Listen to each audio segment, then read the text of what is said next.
Halo, masih di Nikos Law School Kepo, channel YouTube tentunya. Bersama saya Ronald, CEO dari www.kepo.tv. Dan tentu saja bersama dengan Bung Niko, pakar hukum kita. Oke, kita ada pertanyaan dari Kaskus, dari agan David Bowie. Dan mau tanya, kemarin istri Ane beli rumah dan tanah. Cuma si penjual cuma bisa mengurus sampai AJB karena sertifikatnya slip. Itu tanah waris. Kemarin di notaris sudah tanda tangan. Semua hak waris sama diurus surat tidak sengketa ke kelurahan. Saya mau tanya, dengan bekal AJB apa bisa disertifikat sendiri ntar? Terima kasih. Baik, saya akan jawab pertanyaannya dari agen David Bowie mengenai jual beli rumah. Jadi untuk transaksi tanah khususnya, mengenai transaksi tanah yang dilakukan dengan akta jual beli, khususnya akta jual belinya adalah akta jual beli PPAT, karena itu tanah waris. Selama warisannya itu sudah selesai dan sudah dibalik nama waris AJB-nya tersebut dan ditandatangani oleh seluruh ahli waris, apabila tidak disertifikati waktu AJB-nya, ahli warisnya harus tanda tangan seluruhnya ketika transaksi penjualan. Nah, kalau dengan bekal AJB aja bisa disertifikat sendiri atau entah? Jawabannya adalah bisa. Dengan catatan harus ada fotokopi KTP dari si penjual seluruhnya, karena ini merupakan hak ahli waris seluruhnya, kemudian fotokopi dari hak mewarisnya, dasar keterangan mewarisnya apa. Kalau misalnya dia dasar keterangan mewarisnya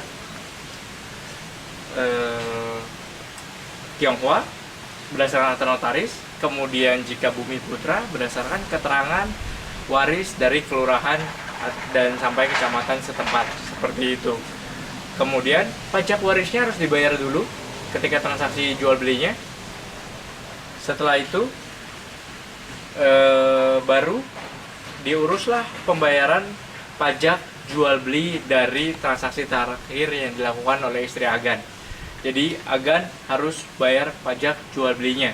Jadi nanti yang akan dibawa ke BPN adalah untuk data-data di si penjual adalah fotokopi KTP penjual, fotokopi NPWP penjual, kemudian fotokopi bukti bayar pajak waris penjual, kemudian fotokopi bukti bayar pajak penjual dari si penjual, kemudian fotokopi PBB 2014 beserta bukti bayar kalau di tahun 2014, kalau misalnya ternyata disertifikatkan di tahun 2015, fotokopi PBB 2015. Kemudian setelah itu setelah fotokopi PBB, AJB aslinya, lembar salinan, lembar kedua atau rangkap kedua yang dikeluarkan oleh PPAT itu dibawa, kemudian fotokopi KTP agan dan fotokopi NPWP agan. Jadi kalau berdasarkan AJB, agan bisa bawa sendiri ke kantor BPN dengan persyaratan yang saya sebutkan tadi.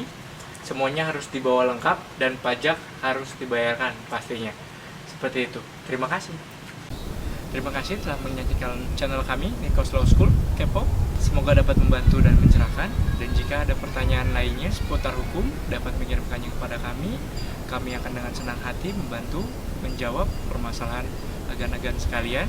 Dan jangan lupa untuk subscribe channel kami, Nikos Law School Kepo, dan like fanpage kami di Facebook, Nikos Law School Indonesia, dan juga follow Twitter saya di @nix0909, dapat dilihat di bawah ini.